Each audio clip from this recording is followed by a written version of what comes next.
warahmatullahi wabarakatuh. Hai Sobat Matematika, bagaimana kabar Sobat pada hari ini? Wah, tentunya sangat terlihat bahagia sekali ya Sobat. Nah, kali ini saya dan rekan-rekan saya dalam video ini akan menyampaikan bab mengidentifikasi fungsi non-linear serta aplikasinya dalam ilmu ekonomi. Nah, sebelumnya kita perkenalan dulu yuk Sobat. Kalau tak kenal maka tak sayang nih. Nah, perkenalkan, nama saya Tania Rahma Putri. Di sini saya dengan rekan-rekan hebat saya, yaitu dengan Rahma, Fidela, Jessica, Kia, Muhammad Miftah Farid, serta Suci Rohayati. Kita lanjut pada sebuah pembahasan kali ini mengenai fungsi non-linear, yaitu kami akan membahas mencakup mengenai keseimbangan pasar, fungsi biaya dan pendapatan, serta kurva indifferent. Nah, tentunya terlihat Sobat tidak sabar nih melihat materi yang akan kami sampaikan. Nah, yuk kita simak sampai selesai. Halo Sobat Matematika, kali ini aku akan bahas tentang definisi apa itu keseimbangan pasar. Apakah Sobat ada yang tahu? Keseimbangan pasar adalah suatu kondisi di mana jumlah produk ini yang ditawarkan seorang menjual persis pada berapa produk yang diminta oleh seorang pembeli dalam tingkat harga tertentu. Sederhananya, ketika semua barang diproduksi terjual habis, semua pembeli akan memperoleh barang yang sesuai dengan keinginan mereka dengan harga yang mereka setujui. Maka pasar berada dalam keadaan seimbang. Sebagai contohnya minyak goreng. Minyak goreng ini salah satu kebutuhan pokok masyarakat yang saat ini teman-teman gunakan untuk memenuhi kebutuhan sehari-hari, sehingga permintaannya sangat tinggi. Jika terjadi kekurangan ketersediaan bahan baku, produsen nggak dapat mencukupi permintaan masyarakat. Nah, apa yang terjadi? Yaitu harga minyak goreng menjadi tinggi secara drastis. Keseimbangan pasar dinyatakan apabila produsen atau pemasok minyak goreng di pasar dapat mencukupi permintaan masyarakat dengan harga yang sesuai. Wah, definisinya sangat menarik sekali ya Sobat. Nah, kali ini ternyata ada studi kasusnya yang perlu kita bahas bersama loh Sobat. Nah, yuk dibahas bersama. Nah, dalam contoh soal ini ada fungsi permintaannya, ya dimana suatu barang itu QD sama dengan 100 min 2Pi. Juga fungsi penawarannya ini QS sama dengan min 20 plus IP. Nah, diminta yang pertama A, tentukan harga serta berapa kuantitas keseimbangan pasarnya. Lalu ilustrasikan atau gambarkan kurva permintaan dan penawaran serta tunjukkan titik keseimbangannya. Nah teman-teman, kita menyelesaikan studi kasus secara bersama-sama. Nah, langkah pertama kita mencari titik keseimbangan terlebih dahulu dengan cara kita mengetahui ya QD sama dengan QS-nya. Artinya rumus keseimbangan pasar QD sama dengan QS, atau permintaan sama dengan penawaran, kuantiti demand sama dengan kuantiti supply. Karena keseimbangan pasar ini terjadi karena permintaan dan penawarannya harus sama. Sudah diketahui ya teman-teman tadi, QD atau kuantiti demand-nya 100 min 2P, QS atau kuantiti supply-nya min 20 plus 4P. Nah, lalu kita kumpulkan yang ada variabel, kita pindah ke ruas kiri, yang konstanta kita pindah ke ruas kanan. Min 2P-nya turun, lalu plus 4P-nya kita pindah ruas ke kiri. Kalau pindah ruas tadi ya teman-teman, yang awalnya positif jadi negatif, negatif jadi positif. Karena ini berhubung plus 4P, kita pindah ke kiri, ruas kiri, maka menjadi min 4P. Lalu yang konstanta min 20-nya turun, lalu plus 100 ini pindah ke ruas kanan menjadi min 100 karena dia awalnya positif jadi negatif. Sama ya teman-teman seperti min plus 4P tadi. Lalu min 2P sama dengan min 4P kita jumlahkan, hutang 2, hutang 4. Nah, lalu kalau sama-sama hutang jadinya 6P. Minus ketemu minus, hasilnya jadi plus. Ini juga minus 20 dengan minus 100, hutang 20, hutang juga 100. Nah, jadi plus 120 minus ketemu minus ya teman-teman, minus 20 dengan minus 100. Lalu kita mencari P-nya dengan mencari P dengan 120 dibagi dengan 6. Berapakah hasilnya? Hasilnya ketemunya 20. Jadi P sama dengan 20. Nah, lalu kita substitusikan nilai P ke salah satu persamaan. Nah, kalau mau pakai 2, boleh nggak? Boleh sekali. Cuma di sini saya memberi contoh yaitu ke substitusikan di salah satu saja, karena nanti juga hasilnya akan sama. Teman-teman boleh pakai KD, boleh pakai QS, itu silahkan. Di sini saya pakai KD ya teman-teman, di mana KD 100 min 2pi. Lalu KD sama dengan 100 min 2, pi-nya kita ganti dengan 20, yaitu price-nya sudah ketemu 20 ya teman-teman. Kita masukkan, kita kalikan dulu, 2 dikali 20 sama dengan 40. 40 ini kita kurangi, hasilnya ini 100 dikurangi sama dengan 40, hasilnya adalah 60. Jadi KD-nya ketemu 60 unit. Nah, 60 unit ini kita definisikan sebagai Q karena sudah ketemu ya tadi P-nya 20. Jadi harga keseimbangan adalah 20 satuan harga dan kuantitas keseimbangan adalah 60. Jadi artinya harga 20 kita mendapat 60 unit. Jadi kesepakatan antara penjual sama pembeli di harga 20 akan mendapatkan sebanyak 60 unit ya teman-teman.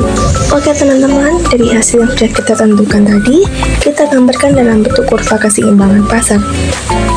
Terlebih dahulu kita menggambarkan garis vertikal ataupun horizontalnya juga, di mana garis horizontalnya kita definisikan sebagai Q atau quantity, garis vertikalnya kita definisikan sebagai P atau price.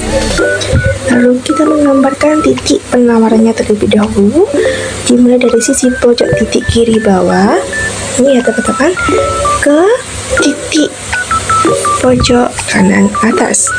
Ini merupakan QS atau quantity supply atau penawaran. Hal ini disebut titik swap positif, di mana jumlah suatu harga serta suatu barang ditawarkan berbanding lurus. Dan titik permintaan dimulai dari sisi pojok titik kiri atas, ini ya teman-teman, ke pojok titik kanan bawah. Hal ini disebut QD atau quantity demand atau permintaan. Ini disebut titik swap negatif, artinya jumlah harga dan jumlah barang yang diminta berbanding terbalik.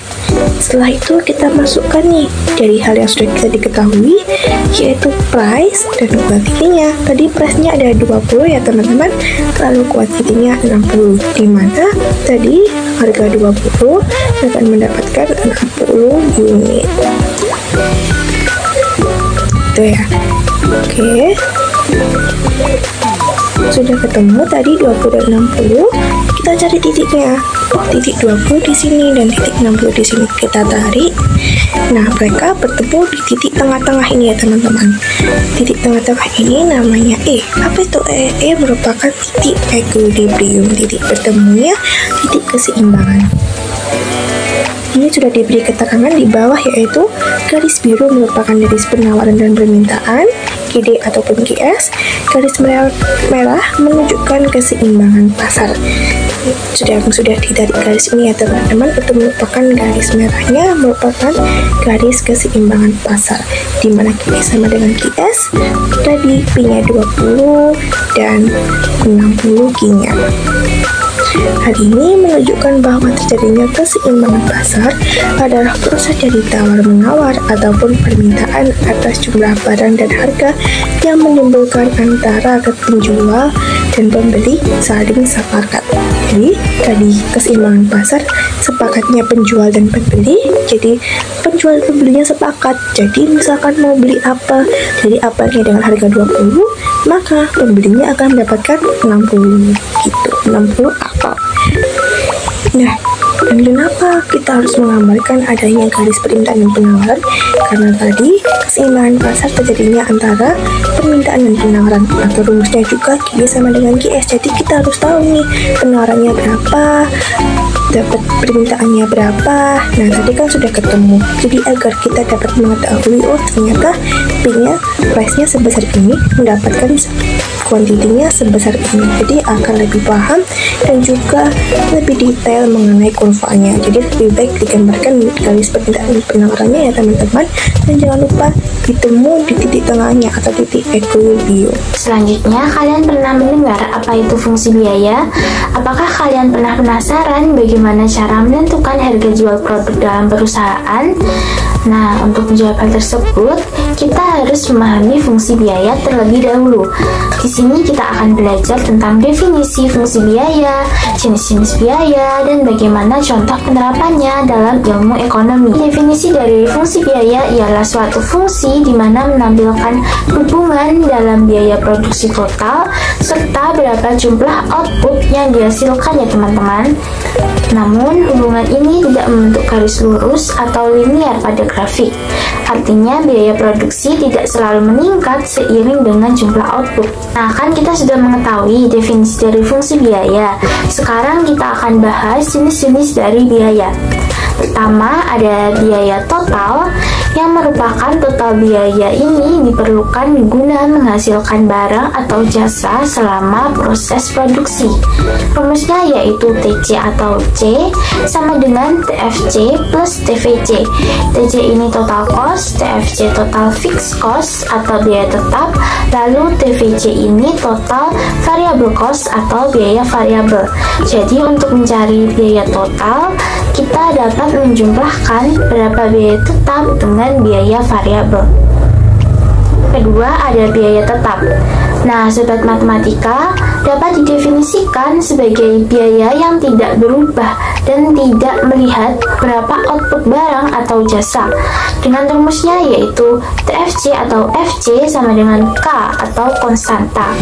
FC ini adalah fixed cost atau biaya tetap. Ketiga, ada biaya variabel. Biaya ini digunakan ketika tahap produksi, sangat bergantung oleh seberapa hasil besar atau kecil output barang atau jasa.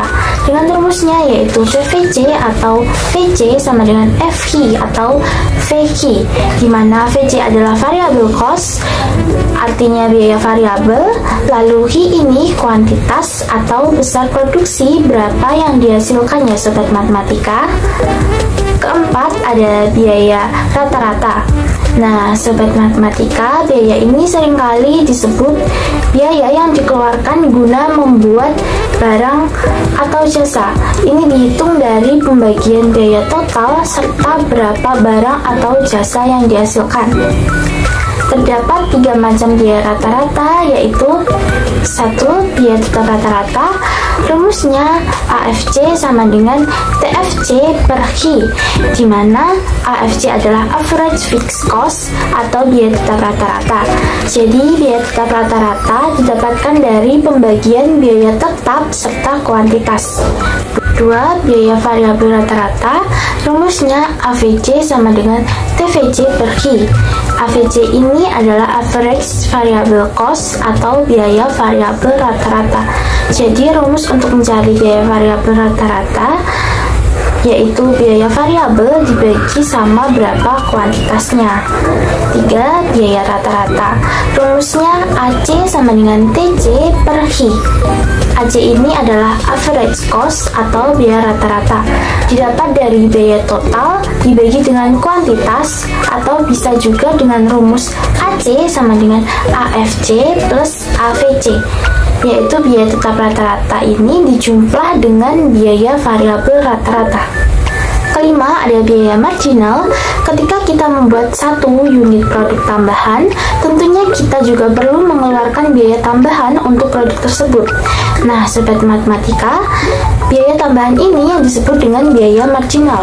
Rumusnya yaitu MC sama dengan delta C per delta Q, di mana MC artinya marginal cost atau biaya marginal, delta C artinya perubahan biaya, dan delta Q artinya perubahan kuantitas. Selanjutnya, di sini terdapat contoh studi kasus. Mari kita bahas bersama.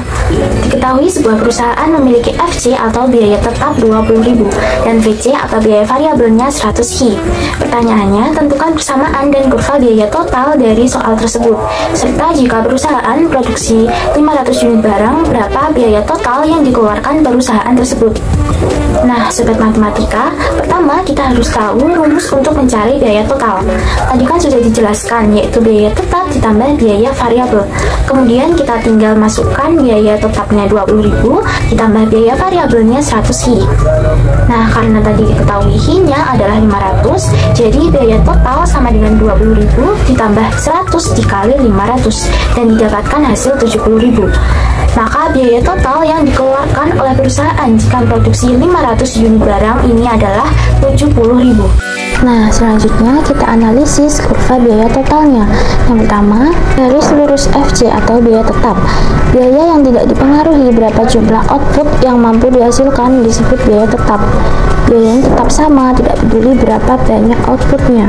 Oleh karena itu, kurvanya digambarkan menjadi sebuah garis lurus horizontal saja. Yang kedua ialah VC atau biaya variabel. Biaya yang besarnya dapat berubah sama dengan berubahnya berapa output atau hi disebut biaya variabel. Nah, akibatnya kurva VC ini bergerak dari bawah yaitu garis hi ke arah kanan atas. Yang ketiga, yaitu garis miring mengarah ke kanan atas ialah C atau biaya total. Biaya total kan didapat dari biaya tetap ditambah dengan biaya variabel. Nah, jadi rumah tersebut berada di tingkat 20.000 karena sudah diketahui besarnya biaya tetap tadi 20.000. Selanjutnya, kita akan membahas analisis fungsi pendapatan sobat matematika.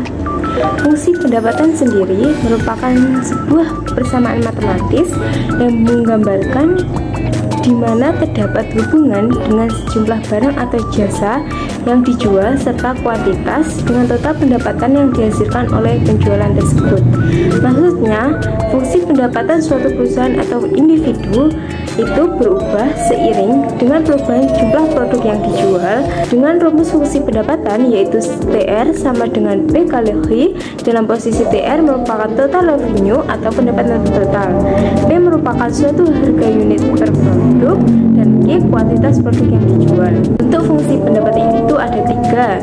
Yang pertama yaitu fungsi pendapatan linear, di mana fungsi pendapatan ini terjadi pada pasar persaingan sempurna yang tidak memiliki pengaruh terhadap harga pasar. Yang kedua yaitu fungsi pendapatan kuadratik, di mana fungsi pendapatan ini terjadi pada pasar oligopoli atau monopolistik yang memiliki sedikit kendali atas harga. Dan yang terakhir yaitu fungsi pendapatan lainnya, yang dimana fungsi ini dapat digunakan untuk memodelkan situasi yang lebih kompleks. Selanjutnya yaitu peran dari fungsi pendapatan. Fungsi pendapatan memiliki 4 peran, yaitu yang pertama menganalisis profitabilitas, di mana perusahaan dapat menghitung total keuntungan dengan cara mengurangi total biaya dari total pendapatan. Yang kedua, menetapkan harga optimal, di mana membantu perusahaan menentukan harga jual yang optimal agar dapat memaksimalkan keuntungan.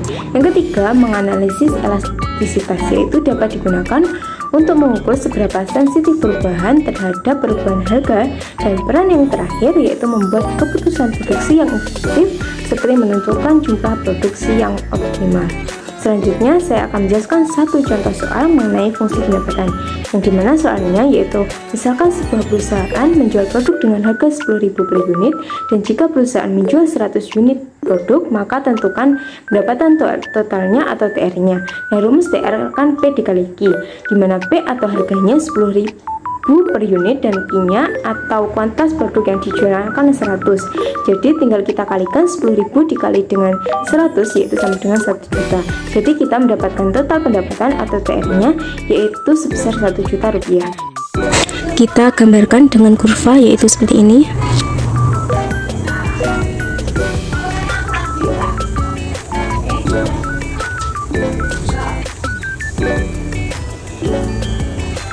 X-nya itu jumlah unit barangnya, kita masukkan 100. Dan Y-nya itu pendapatan total, kita masukkan 10.000.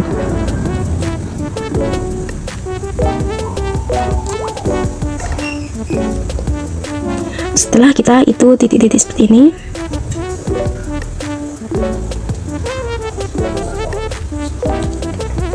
Nah, fungsi pendapatan itu jika semakin banyak unit yang terjual, maka semakin besar pendapatan totalnya. Hai Sobat Matematika, terakhir pembahasan kali ini yaitu kurva indifference. Apakah ada yang sudah tahu apa itu kurva indifference? Yuk dibahas. Kurva indifference adalah konsep dalam ekonomi mikro yang menggambarkan suatu keterkaitan antara dua barang yang telah dikonsumsi oleh seorang individu atau kita definisikan sebagai konsumen ya Sobat Matematika. Kurva ini menunjukkan gabungan dua barang, yaitu menggambarkan dalam tingkat kepuasan atau utilitas dalam hasil kepada konsumen. Jadi, kurva indifference itu grafik yang menampilkan keterkaitan atau gabungan dua barang ini yang mampu menghasilkan beberapa kepuasan atau utilitas kepada konsumen itu. Kurva ini sobat menggambarkan perilaku konsumen yang acuh tak acuh terhadap dua produk yang menampilkan tingkat kepuasan yang sama. Poin yang pertama yaitu kurva indifference dengan posisi teratas itu lebih disukai daripada kurva indifference ini menempati posisi terendah. Maksudnya, poin ini menunjukkan bahwa kurva indifference yang terletak lebih tinggi di grafik menampilkan daya kepuasan yang lebih tinggi. Atau jika seorang konsumen berada pada kurva indifference yang lebih tinggi, mereka memiliki banyak utilitas dibandingkan jika mereka berada pada kurva yang rendah. Kurva indifference dengan posisi tinggi menunjukkan banyak barang dibandingkan dengan kurva indifference yang lebih rendah. Ini berarti kurva posisi teratas seorang konsumen dapat mengonsumsi berapapun barang tanpa mengurangi kepuasan mereka. Yang ketiga, kurva indifference memiliki kemiringan ke bawah. Maksudnya, kemiringan ke bawah dari kurva indifference menunjukkan bahwa jika seorang konsumen ingin mendapatkan lebih banyak dari satu barang, mereka harus mengorbankan sebagian dari barang lainnya untuk mempertahankan tingkat kepuasan yang sama. Ini mencerminkan prinsip substitusi di mana satu barang dapat menggantikan barang lainnya. Kurva indifference di mana tak berpotongan satu dengan titik lain. Maksudnya, kurva indifference ini tidak boleh berpotongan kepada setiap kurva memiliki tingkat kepuasan yang berbeda. Jika dua kurva berpotongan, itu akan menciptakan kontradiksi atau kurva yang saling bertentangan dalam preferensi konsumen. Kurva indifference ini sendiri ada 3 macam. Nah, apa saja? Nomor 1, kurva normal, menampilkan kurva yang mengetahui bahwa barang yang dianalisis adalah substitusi tidak sempurna satu sama lain.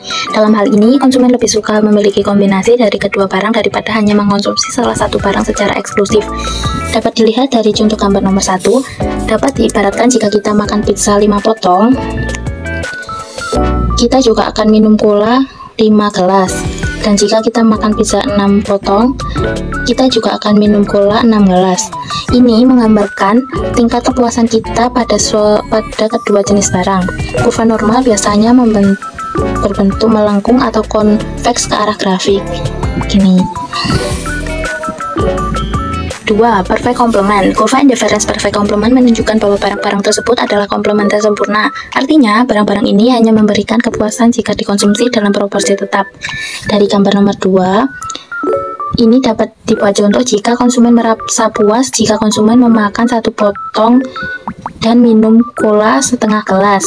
Dan jika konsumen ingin memakan 2 potong pizza, pastinya konsumen harus meminum 1 gelas cola agar mendapatkan kepuasan yang diinginkan.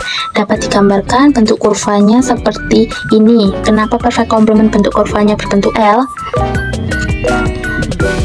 Karena kurva ini mencerminkan bahwa konsumen tidak dapat mendapatkan kepuasan tambahan jika mereka memiliki lebih banyak dari salah satu barang tanpa memiliki barang lainnya dalam proporsi yang sama. 3. Perfect substitution. Kurva ini menunjukkan bahwa barang-barang yang dianalisis dapat saling menggantikan satu sama lain dengan cara yang sempurna. Artinya, konsumen sedia untuk gantikan salah satu barang ini sama barang lain, namun rasio tetap tanpa kehilangan kepuasan. Dapat dilihat dari contoh gambar nomor 3. Jika konsumen memakan 10 pizza, konsumen mendapatkan tingkat kepuasan yang maksimal, namun jika konsumen meminum 10 gelas cola, konsumen juga mendapatkan tingkat kepuasan yang sama.